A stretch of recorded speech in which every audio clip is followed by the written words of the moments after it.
conferencista que nos visita el día de hoy es abogada egresada de la Universidad Nacional de Rosario, profesora titulada en la Escuela Normal Superior número 2 Juan Gutiérrez, es pedagoga, magíster en Derecho Procesal y con grado de doctor de la Universidad Nacional de Rosario, docente de posgrado de Medicina Legal de la Facultad de Medicina de la Universidad Nacional de Rosario, Argentina, profesora de la asignatura de Derecho Procesal Penal en la Universidad Nacional de Córdoba, profesora de la asignatura de Derecho Comparado de la Maestría en Derecho Procesal de la Universidad Nacional de Rosario, facilitadora, capacitadora del Ministerio de Justicia y Derechos Humanos de la provincia de Santa Fe, dentro del marco de la reforma del Código de Procedimientos Penales de la provincia de Santa Fe.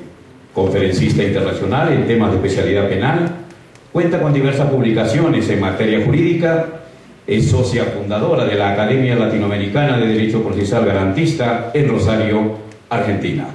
Actual funcionaria de la Secretaría de Transformación de Procesos Penales del Ministerio de Justicia y Derechos Humanos de la provincia de Santa Fe, Argentina. Con el tema Reforma igual romper paradigmas, con ustedes la grata presencia de la doctora Ana Clara Manacero, de la República de Argentina. Por favor, Buenas tardes a todos. En primer lugar, agradecerle profundamente la invitación, verdaderamente me siento como en mi casa. En segundo lugar, gracias a todos los presentes que están acá.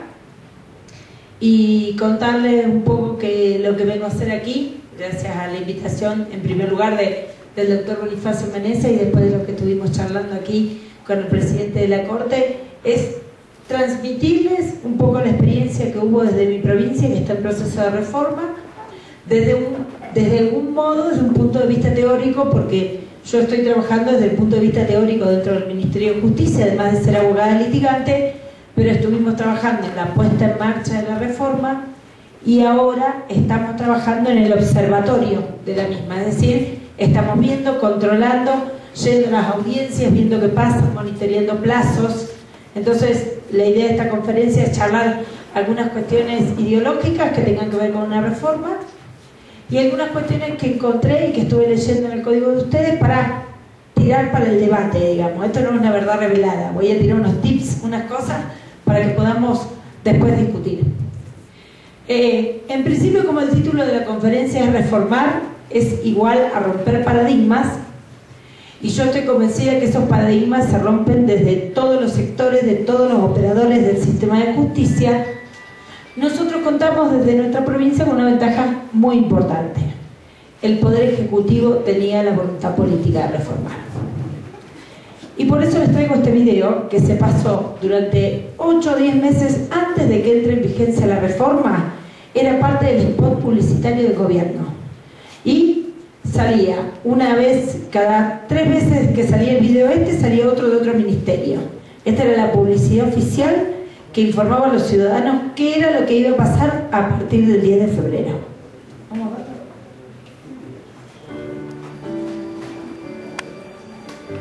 Menos burocrático, más eficiente, ágil y transparente.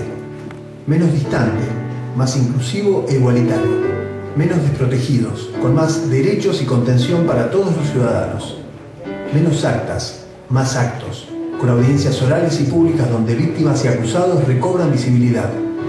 Menos papeles y expedientes, más humano, accesible y participativo. Se deja atrás el secreto, más publicidad y control ciudadano. Se deja atrás la respuesta binaria, más alternativas para solucionar los conflictos humanos. La provincia de Santa Fe se pone a tono con la Constitución Nacional y los tratados internacionales. Más calidad institucional, más república, más democracia. Nace una nueva justicia penal en Santa Fe, un cambio histórico y cultural, una justicia cercana, donde las verdaderas protagonistas son las personas. Santa Fe avanza. Gobierno de Santa Fe. Esta era la publicidad que estuvo 8 meses antes de que se lanzara la reforma. Además de este mismo logo con algunas frases que eran parte de la publicidad callejera que tiene el gobierno como publicidad estática en toda la provincia de Santa Fe. Esto era claramente dirigido a los ciudadanos, pero cualquiera de nosotros como operadores del sistema entendemos claramente hacia dónde iba el Poder Ejecutivo con esto. Les cuento, nuestro país es un país republicano y que tiene sistema federal, por tanto el Código Procesal, cada provincia tiene su Código Procesal penal. Hoy el Código Procesal nuestro es el más nuevo de las 23 provincias que tiene la República Argentina. Y era el más viejo, fue el que tuvimos un dictamen contrario de la Corte Interamericana y en función de eso, hace 7 años, quien era ministro de Justicia, puso en marcha y se puso a trabajar para que esta reforma fuera realidad. ¿Desde qué punto de vista esta reforma es realidad? Y les cuento para que más o menos ubicarnos cómo empezó a transitar la reforma. La reforma transita con funcionarios nuevos, sistema residual viejo, o sea, la reforma tiene nuevo edificio, Ministerio Público Fiscal nuevo, Ministerio de la Defensa nuevo, jueces de garantías nuevos, jueces en Cámara, colegiados nuevos. ¿Sí? Todo un sistema nuevo. Quedó el viejo tribunal con lo que llamamos el sistema residual o conclusional de causas. Y el 10 de febrero, en nuevo lugar, nuevo sistema, nuevas personas, inclusive se incluyó como modo de gestión la Oficina de Gestión Judicial, haciendo la apoyatura administrativa de toda la función jurisdiccional. Todo nuevo. Se concursaron 79 cargos de fiscales en la ciudad de Rosario. Rosario tiene 2 millones de habitantes. Nosotros históricamente teníamos 18, 19, ahora tenemos 79. ¿Por qué yo les digo que reformar es igual a romper paradigmas? Porque, por ejemplo, hubo personas del viejo sistema que pudieron pasar capacitación de por medio al nuevo sistema. Pero, por ejemplo, los jueces de instrucción pasaron a ser fiscales del nuevo sistema. ¿Por qué? Porque el juez de instructor de nuestro viejo sistema era muy inquisitivo y el fiscal era el gran notificado. Entonces, ¿qué le vamos a pedir a ese señor que traía 20 años siendo inquisitivo? Que ahora se pusiera a controlar la prisión preventiva de las personas. Es pedirle algo prácticamente imposible a una persona con tantos años de antigüedad. Entonces, esas personas pasaron al Ministerio Público Fiscal. A colación de este video, y en función, estoy reordenando la charla con lo que charlamos ayer en Juliaca.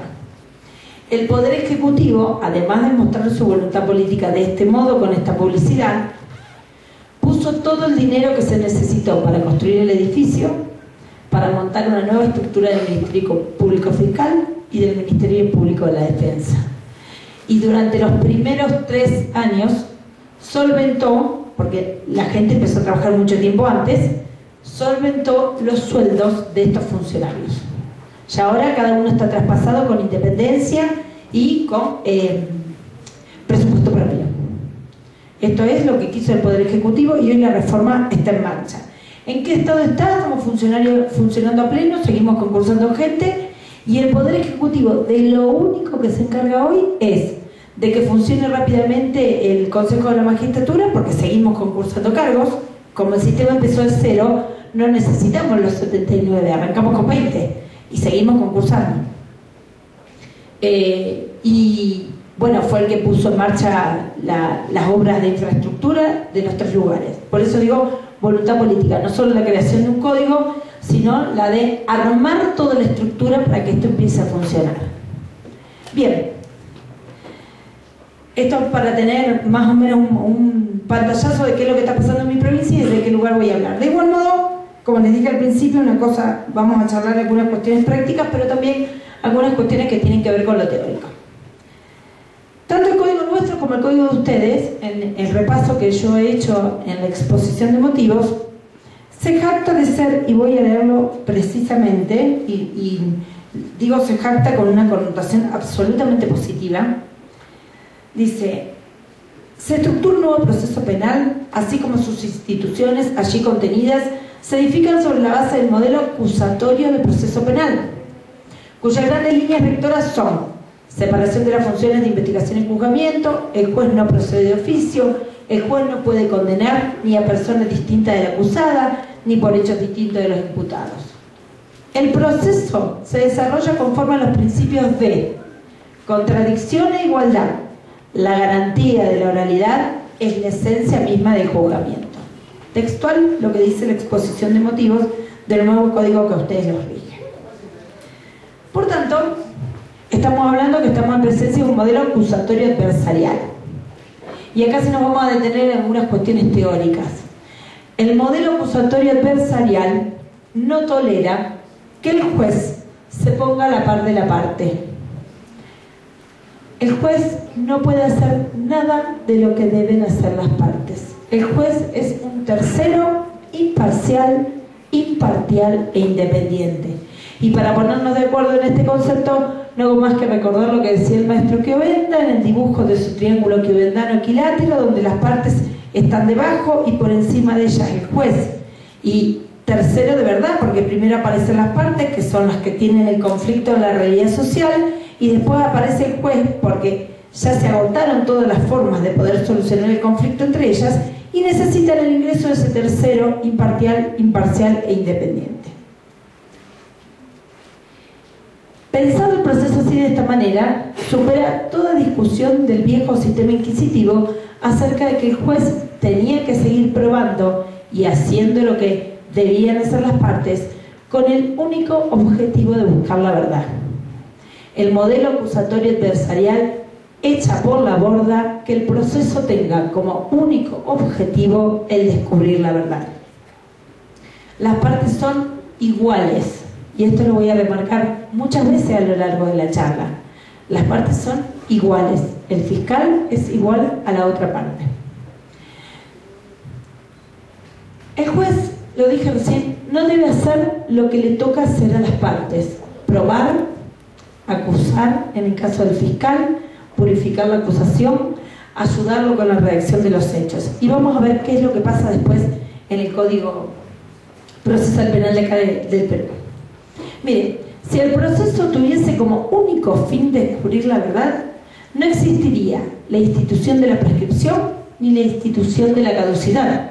Porque si el proceso quisiese llegar a descubrir lo que verdaderamente pasó, no había ninguna ficción legal que le ponga fin o término a alguna etapa procesal. Y así las cosas estaríamos durante mucho tiempo investigando, durante mucho tiempo celebrando o produciendo pruebas o deteniendo el debate, esperando que lleguen pruebas de mejor calidad. El sistema acusatorio adversarial tiene, entre otros objetivos, por eso hablé de que el descubrir la verdad no es el objetivo, el de lograr colectar información de alta calidad. ¿Para qué? Para llegar a la audiencia del juicio oral con pruebas de verdadera calidad y obtener como consecuencia de ello una sentencia que pacifique el conflicto que tuvieron las partes en la realidad social. Es decir, hay que caminar para lograr pruebas buenas, de alta calidad, debidamente controladas, prolijamente ingresadas al proceso, debidamente depuradas. ¿Pero bajo qué condiciones? La del contradictorio y la de igualdad de partes, como lo dice la exposición de motivos. Así las cosas, el proceso lo tiene el juez como un tercero, no como un tercero pávido, que no haga nada, sino como un tercero que está en tercer lugar después de lo que hicieron las partes. El ejemplo más claro para entender cuál es la función del juez dentro de un proceso cualquiera, penal, civil, laboral, hoy estamos hablando del sistema penal, pero en un proceso cualquiera es, el juez es el árbitro de un partido de fútbol. ¿Ustedes se imaginan un árbitro sacándole la pelota a Messi y diciéndole para porque vos sos muy bueno, yo voy a patear por el otro lado? Nadie se imagina eso. Entonces, si nadie se imagina eso en un deporte, en una entretención, menos podríamos imaginarnos esto dentro de la regla del proceso. Recordemos que el proceso es la garantía que tienen los ciudadanos para ejercer sus derechos frente al poder punitivo del Estado. ¿Esto qué supone? Supone reglas preestablecidas de antemano que generan seguridad para las partes. Quiero destacar algunas cositas del video porque después las voy a llevar al Código Procesal Penal del Perú para repensarlas, no porque les haga una crítica que encuentre una solución revelada. En algún lugar decía más actos, menos actas. Más actos, menos actas. El modelo acusatorio adversarial tiene y pone en el centro de la escena el acto, no el acta. ¿Qué es el acto? Lo que pasa en la audiencia. ¿Cuál es la mejor manera de registrar lo que pasa en la audiencia? Por los medios audiovisuales, auditivos o audiovisuales. ¿Qué pasa con el acta? Y bueno, ahí más adelante vamos a ver que el código de ustedes les impone la obligación de registrar vía acta con requisitos formales, pero a su vez que el acta sea una síntesis, y esto lo digo enfáticamente, síntesis de lo que pasó. La pregunta es, ¿síntesis de quién? ¿Del juez? ¿Síntesis de una de las partes, de las dos partes? Un acta donde transcurre un acto, lo que está sucediendo, lo que está pasando respecto al testigo, respecto al policía que estuvo en el lugar del hecho y viene a ingresar el dato que encontró en la instrucción y lo viene a ingresar de modo claro, prolijo y constitucional. ¿Qué es lo importante ahí? ¿El acta o el acto? El acto. Vamos a ver que esto después tiene serias repercusiones, no solo en la registración, sino en la materia de impugnaciones. Otro de los ítems que tenía el spot publicitario que tiene que ver con el modelo acusatorio adversarial hablaba de la publicidad. Y fíjense que cuando repasé lo que decía la exposición de motivos en algún lugar, decía que el proceso o la investigación, por su naturaleza, es reservada. El modelo acusatorio adversarial quiere que la reserva sea la excepción y que la regla sea la publicidad dentro de un sistema republicano de gobierno, transparente, público, con control de los ciudadanos. A ver, la crítica que recibimos todos los operadores de justicia, los jueces, los fiscales, los defensores y los abogados, por parte de la ciudadanía, a todos nos atañe. Los abogados porque hablamos en difícil y la gente no nos entiende. Los jueces porque tienen estas cosas, que algunas son secretas, algunas se pueden ver, otras no se pueden ver. Los fiscales porque algunas cosas se pueden controlar y otras cosas no se pueden controlar. Digamos, la ciudadanía ha puesto en jaque nuestro trabajo, más allá de que nosotros lo hagamos bien, con vocación y con mucho énfasis. Y esto tiene que ver con la publicidad. Y más aún, y ustedes no lo tienen previsto, pero que nosotros que lo tenemos previsto en nuestra Constitución, con el tema de los jurados, otro tema que vamos a charlar más tarde, pero la posibilidad de que decidan los pares, el tema de poder repartir la responsabilidad jurídica, que hoy la tienen solamente los jueces, no sabe cómo cambia la apreciación social de la ciudadanía respecto a la justicia. Después les voy a dar unos ejemplos. Vamos a ver ahora algunos temitas que están en el Código Procesal, pocos, que tienen que ver con algunas dificultades que puede presentar la implementación de este nuevo código. Y lo digo así, no porque yo venga de afuera, ni porque sea una aterrizada y crea que tengo la verdad revelada, sino porque en muchos de los viajes que he hecho al Perú he escuchado que este proceso de implementación les ha sido largo, tedioso, que además no les ha ayudado en lo más importante, que es el título de mi conferencia, romper el paradigma. Ustedes un ratito son jueces del viejo sistema y un ratito son jueces del sistema y del modelo adversarial. Eso es muy difícil. Es una destreza para la cual no estamos preparados. Si romper un paradigma y cambiar, todos los seres humanos resistimos los cambios, nos cuesta tanto. Imagínense ser un ratito inquisitivo y un ratito intentar ingresar a un mundo del sistema acusatorio adversarial, que tiene sus bemoles, que tiene sus dificultades, y que además, desde ya les adelanto, el legislador cuando escribió el código de ustedes generó más dificultades que facilidades para que ustedes puedan implementar este código. En la exposición de motivos dice: la garantía del proceso penal adversarial es la oralidad. Bien, la oralidad hará la garantía de la inmediación, de la concentración. En rigor de verdad, la oralidad es una regla de debate, de cómo se debe debatir. Oral. supone un proceso por audiencias. La oralidad supone proceso por audiencias. Pues bien, si ustedes registran y recorren el Código Procesal Penal de ustedes tienen algunos momentos que se toman por audiencia, pero muchas decisiones importantes se toman por escrito. Habría que preguntarle al legislador cuál fue el motivo de enunciar en una exposición de motivos un sistema acusatorio, adversarial, contradictorio, de igualdad de partes con la garantía de la oralidad, y que cuando en los hechos diseñamos cuál es el proceso, vemos que muy pocas decisiones se toman dentro del margen o dentro de la órbita de las audiencias. Creo que esto es una importante dificultad. Dos cuestiones que pasan en el código son de importancia fundamental. Una es la mezcla que tiene el legislador respecto del acta como centro de la escena para registrar lo que pasa, con una síntesis y permitir la grabación, y su contraposición con el acto, que es lo que corona un sistema acusatorio. Y por otro lado, este sistema que prevé toma de decisiones de manera mayoritariamente escritas y minoritariamente oral. ¿Por qué digo que esto trae un problema? El problema más importante lo vamos a ver en el sistema de las impugnaciones. En la teoría general de las impugnaciones, cuando uno la diseña dentro de un código, la diseña en función de cuál es la regla del procesal, si va a ser escrita o va a ser oral. El sistema de impugnaciones funciona como las agujas de un reloj, como las máquinas de un reloj. Yo desaldo un andamiaje y ya, o no da la hora, o no la da bien, o atrasa o adelanta. ¿Qué quiere decir esto? Voy a lograr resultados con menor eficiencia. El código está pensado, el sistema de impugnaciones, sobre la base de la oralidad.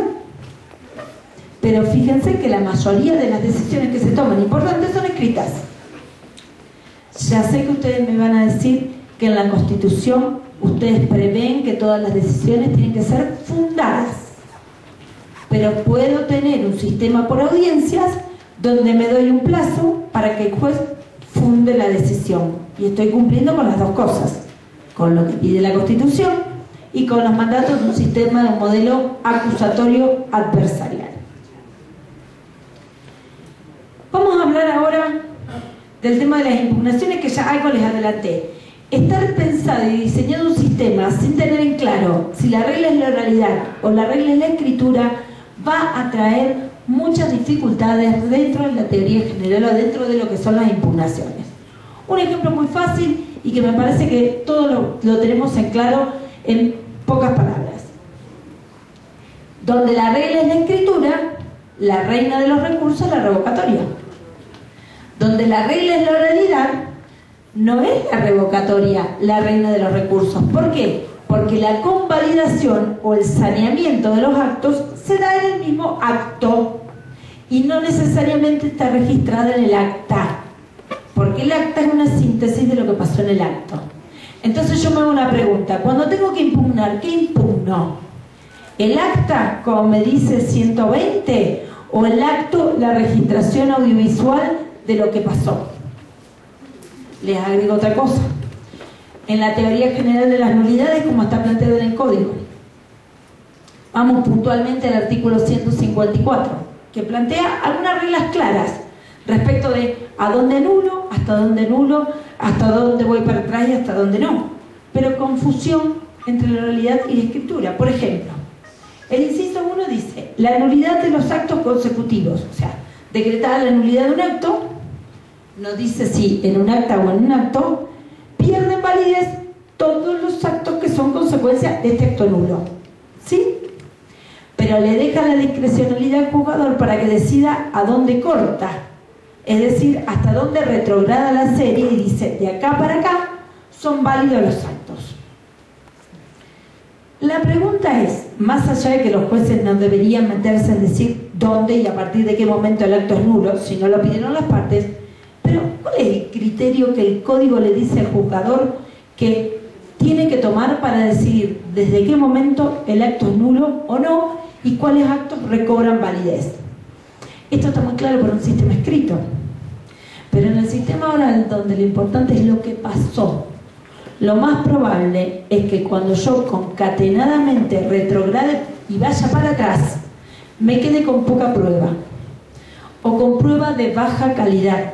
Y recuerden que al comenzar la conferencia yo les dije, el objetivo del proceso del sistema adversarial acusatorio es trabajar arduamente defensores, policías, fiscales, para lograr información de alta calidad. ¿Qué quiere decir? Para llegar a la audiencia de debate o al juicio oral con pruebas bien colectadas, que pueda explicar cuál es el proceso, que pueda seguir cuál es la cadena de custodia, que venga quien estuvo en el escenario del hecho al momento de la etapa preparatoria y pueda dar cuenta de cómo encontró el lugar, cómo lo cercó, cómo lo protegió, quién entró, quién no entró. Bueno, esta es una gran dificultad. Y necesariamente esto ingresa y tiene que ver con el problema de las nulidades. Y si seguimos, por ejemplo, en el inciso 3 y en el inciso 4, el inciso 3 permite la regresión hasta el acto nulo, pero prohíbe la retrogradación. Entonces, ¿cómo hago yo para seleccionar cuál es la información de alta calidad? Yo no estoy diciendo que tenga que valerme de actos que son nulos para continuar con la investigación, de ninguna manera. Lo que estoy diciendo, fíjense lo que dice en el inciso 4, la nulidad de algún acto de la etapa preparatoria no permite la reapertura de la misma. Y entonces me pregunto yo, ¿con qué información o con qué prueba colectada verdaderamente de alta calidad vamos a llegar al juicio? Fracaso seguro. Seguimos adelante con lo poquito que tenemos. El instituto de la retrogradación, es decir, de decirle al juez o a las partes hasta dónde puedo anular, hasta dónde puedo ir atrás, es un instituto importante porque tiene que ver con la seguridad jurídica. Pero volvemos al mismo tema, con la seguridad jurídica de una regla de debate, escrito u oral. Porque lo que yo necesito en un sistema escrito para llegar al juicio oral es muy distinto de lo que necesito en el sistema oral. Porque yo debí controlar la prueba, si no después empezamos a discutir todo el tema del descubrimiento probatorio. ¿Qué pasa con las pruebas que se guardó el fiscal y que llegaron al juicio y que sorprendieron a la defensa porque el fiscal, pero yo tengo criterio objetivo de actuación, así que yo me las puedo reservar? Esto es un tema. Segundo tema, audiencia preliminar.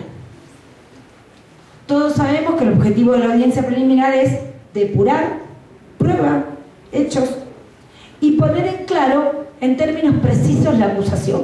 En eso creo que todos estamos de acuerdo. Pero el problema de esto es que el código de ustedes, en el 3513, autoriza que el fiscal en esa audiencia modifique, aclare o integre la acusación. Entonces yo digo, si al fiscal, que es una de las partes, le permitimos que corrija su defectuosa actuación, pero desde la buena fe, porque uno a veces no tiene todo lo que necesita para acusar en un momento determinado. Mi pregunta es, ¿dónde quedó la igualdad de partes? ¿Dónde quedó el contradictorio? Ahora, si le vamos a permitir al fiscal que prolije la acusación para llegar con información de alta calidad al juicio, le vamos a permitir a la parte que volvamos para atrás y ella pueda volver a plantear su defensa y pueda volver a ofrecer pruebas. Es decir, control de ambas partes, lo que es materia de la acusación. Esto me parece que al legislador se le escapó este articulito, porque si la exposición de motivos habla de un modelo acusatorio adversarial que respete el contradictorio y la igualdad de partes, esto está muy lejos de respetar la igualdad de partes. Pero miren, esta es una crítica yo trabajo con los legisladores desde mi lugar en el Poder Ejecutivo. Y cuando uno ve cómo meten mano a las leyes y cortan y pegan, a uno le corre un escalofrío. Es casi lo mismo, no es casi lo mismo. Una coma corrida de lugar no es casi lo mismo. Yo creo que esto ha pasado, digamos. Cuando lo que uno pone en vigencia y pone a rodar dentro del ámbito legislativo proyectos de códigos, de transformaciones tan importantes, nadie quiere perderse ser el protagonista de la lapicera y decir, este artículo lo puse yo, olvidándose que el proceso es un sistema como un reloj y que si yo corro una agujita del lugar y pongo este artículo, por ejemplo, donde le permite al fiscal corregir y a la parte no poder participar, estoy rompiendo la regla de la igualdad de partes y del contradictorio. otro tema que ya lo leí y lo desarrollé muy poquito al principio, que es el tema, el más importante y el más medular para mí, que es el tema de las actas y el acto, que tienen incidencia sobre el sistema de las impugnaciones. Es decir, el código de ustedes los obliga a registrar en el acta. Tiene un artículo 120 que impecablemente describe todas las formalidades que tiene que tener el acta, pero a su vez los autoriza a registrar de algún otro modo. Entonces, ¿qué vamos a impugnar? ¿Cómo lo vamos a impugnar? ¿El acta o el acto? Esto sí me parece lo más importante y trascendental que pude haber visto del código, además de muchas otras cosas, pero estas son las que ponen en tela de juicio el título de mi conferencia: reformar, romper paradigmas. El Perú, como la Argentina, como lo hizo Uruguay, decidió romper el paradigma del sistema inquisitivo y avanzar hacia un sistema acusatorio adversarial. Pero para romper ese paradigma hay que romperlo de verdad.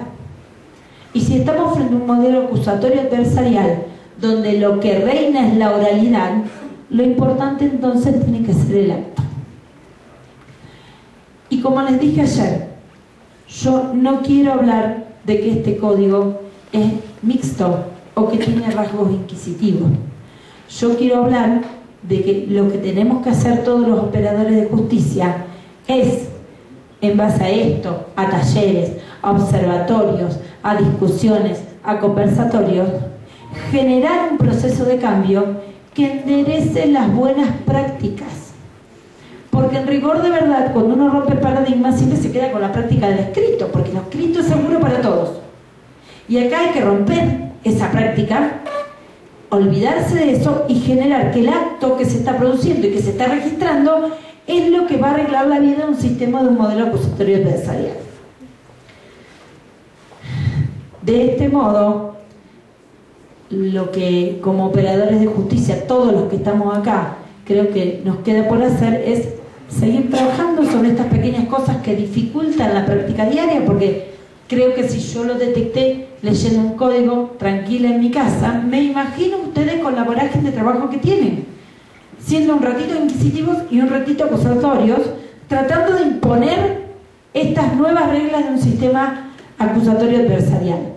Creo que queda mucho por trabajar, queda mucho por proponer reformas, pero por sobre todas las cosas, tengo para mí, y desde la experiencia humilde desde nuestra provincia, que queda mucho por reclamar al Poder Ejecutivo, para que los ayude no solo con recursos, sino con capacitación, y para romper el paradigma y así brindar un buen sistema de justicia para toda la comunidad. Muchas gracias.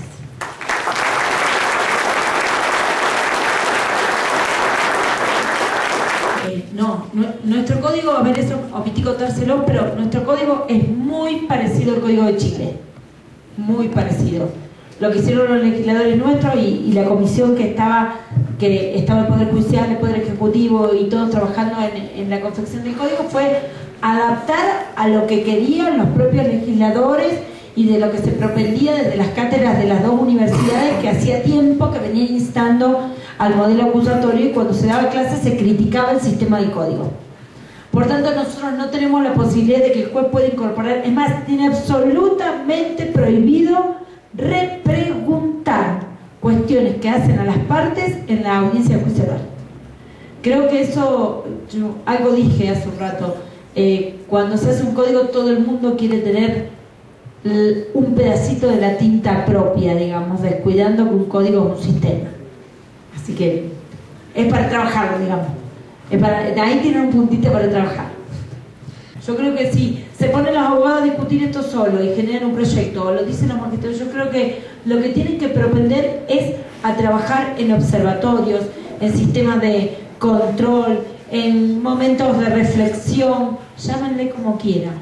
Pero me parece que, digamos, a ver, lo que yo vengo a contarles, creo que la mayoría lo vio. Digamos, entonces me parece que lo que hay que empezar a trabajar es enderezarnos hacia el sistema adversarial, no quedarnos con que esto tiene algunas cosas que nos van a tirar para atrás, sino pensar para adelante. En la exposición de motivos hablo de un sistema acusatorio adversarial. Veamos qué cosas nos responden a esto y qué cosas podemos ser generadores de cambio. Aquí también tenemos una pregunta. Bien. Bueno, Doctora, en primer lugar agradecerle por su brillante participación, que podía esperarse cosa menor. Bueno, acá en el Perú, la verdad que los códigos, como dicen, pues resultan siendo una ensalada, muy bien usted indicado, ¿no? Todos quieren poner parte de sí, poner parte de su sello ahí. Lo que en realidad sucede es que en Chile también se está hablándose de la reforma, y en términos suyos sería romper el paradigma, pero que rompiendo ese paradigma tendríamos que romper otra vuelta a nuevos paradigmas, y este es un tema preocupante. Lo que pasa es de que aquí en el Perú normalmente no hemos ni siquiera comprendido bien la realidad nacional y no sabemos qué tipo de modelo realmente debe imperar en el país. O ahora una cosa, equipo otra cosa, PUN otra cosa, TARN otra cosa, y lamentablemente las cosas están funcionando así en el país. Y en realidad, si nosotros quisiéramos implementar un proceso con toda la garantía que establece la Constitución Política del Estado, la Convención Americana de Derechos Humanos y todo ello, en realidad esto como que fuese escrito en papel mojado, porque de pronto sentimos que si un juez decide una prisión en determinado sentido, contrario de repente a las expectativas ciudadanas, o que quizás a algún colegiado en Lima se le ocurre revocar una prisión por comparecencia, un caso político, diríamos así, de un movimiento vinculado a la subversión como es el Movadef, y de pronto sale el presidente por judicial diciendo, señor, que voy a cambiar esa sala, y hay un pronunciamiento de la Asociación Nacional de Magistrados, también de diversos gremios. Y mi pregunta es, ¿realmente los jueces podemos ser plenamente independientes en un país donde en realidad el sistema inquisitivo no está en el cerebro de los jueces, sino que es una respuesta punitiva cada vez más draconiana del Estado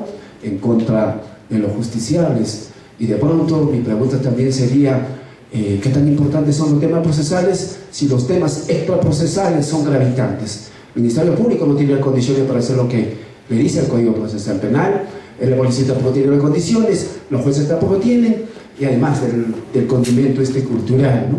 ¿Qué garantías se establecen allí para garantizar la plena independencia de los jueces y, como no, también de los fiscales?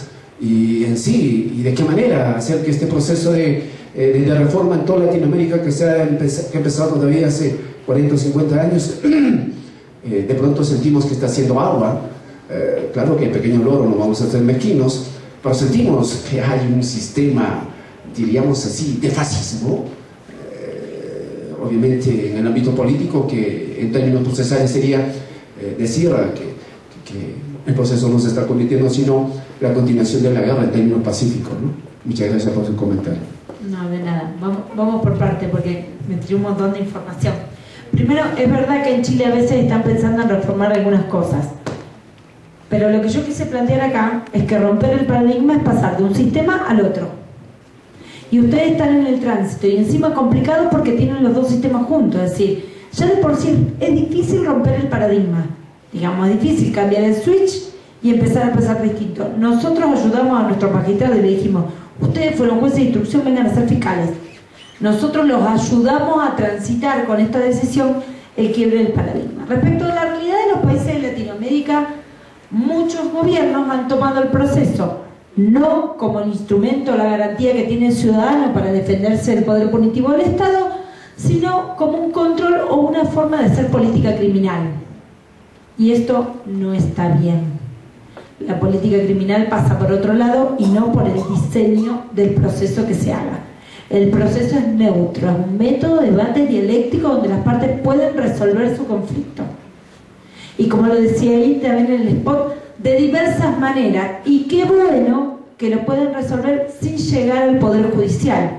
Que el Poder Judicial, que es tan caro para todos nuestros países, sea la última ratio y no la primera que tiene a mano el ciudadano. Pero en materia penal, por lo general, todos los conflictos se judicializan, digamos, esto lo dejamos para la materia civil. Por último, me parece que el tema más complicado es el tema de, además de la falta de recursos. Esto hace, no que no rompan el paradigma, que no entiendan a dónde están parados desde la buena fe, porque lo que hacen es, retomo la práctica que sé, que conozco y con los recursos que tengo. Y esto no está ni bien ni mal, es lo que le han, el Estado le ha dado. A ver, porque si ustedes tuviesen, como tenemos nosotros, oficina nueva del Ministerio Público Fiscal, la elección del fiscal regional, del fiscal general, cada 4 años, todos los años presentar el plan de acción, digamos, esto mueve y genera otro tipo de inquietudes de todos los protagonistas, desde el empleado más simple que está en la fiscalía al que tiene aspiraciones de ser fiscal general. Porque cada 4 años es válido que alguno de los fiscales regionales quiera ser fiscal general. Me parece que el tema de la falta de los recursos, y más que de la falta de los recursos, la falta de voluntad política, que no siempre se transmuta en la falta de recursos, es una de las muestras, pero la falta de voluntad política es lo más importante, es lo que no les ayuda a romper el paradigma, para poder pegar el salto cualitativo y decir, bueno, esto es lo que tenemos. Salimos del sistema inquisitivo, tenemos esto. No es lo tanto adversarial que queríamos, bien, vamos a trabajar a ver en qué lo podemos cambiar y generar procesos de reforma, lo que no quiere decir volver a romper el paradigma. El paradigma es del inquisitivo al acusatorio. Una vez que yo lo rompí y sé que es el acusatorio adversarial, trabajo para purificarlo. Y en esa purificación está la purificación de las viejas prácticas, que son a veces por comodidad o a veces por falta de recursos, que las traemos de un viejo sistema a un nuevo sistema. Doctor Rita, muy agradecido por su participación. Por favor. Muy amable.